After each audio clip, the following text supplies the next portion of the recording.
Why your peace annoys them. They never warned you about this part.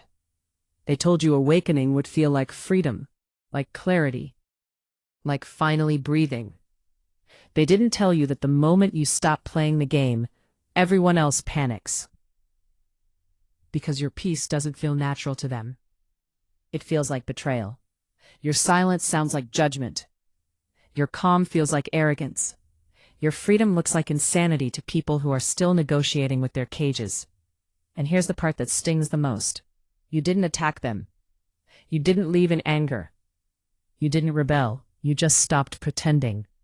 And pretending is the glue holding their world together.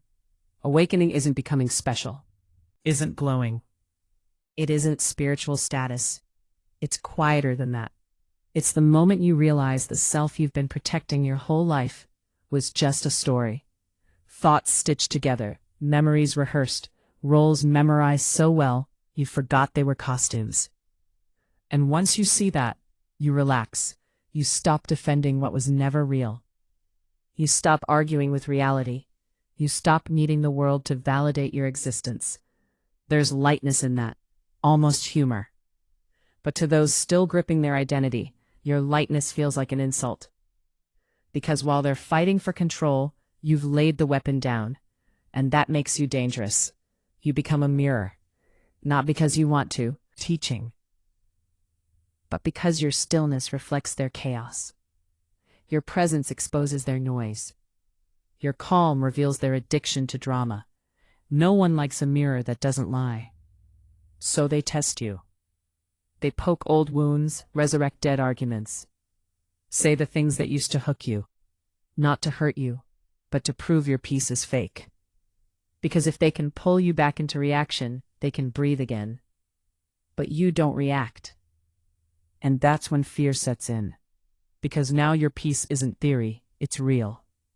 So they create stories. You've changed, you're cold.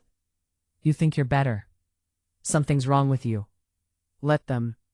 Those stories aren't about you. Mechanisms. Because if your freedom is real, they'd have to ask a question their ego is not ready to face. Why am I still imprisoned? Your presence does something words never could. It makes their thoughts loud, their distractions obvious, their avoidance visible. So they fill the silence, talk faster, laugh louder, pull harder. And you sit there, not superior, not detached, not judging, just awake. You remember what it was like to be terrified of stillness, to confuse noise with life, to mistake tension for meaning. So you don't fight back, because this was never personal. You're not the cause, you're the reminder. Some will feel drawn to that reminder, curious, quietly shaken. Most will resist. That's the cost of freedom. You don't need to explain your peace. You don't need permission to be calm. You don't need approval to exist without noise. The less you defend your awakening, the clearer it becomes. Because real freedom doesn't argue. Real peace doesn't convince. Real awakening doesn't announce itself. It simply stands there, unbothered, unavailable, unhookable. And that's what irritates the ego the most.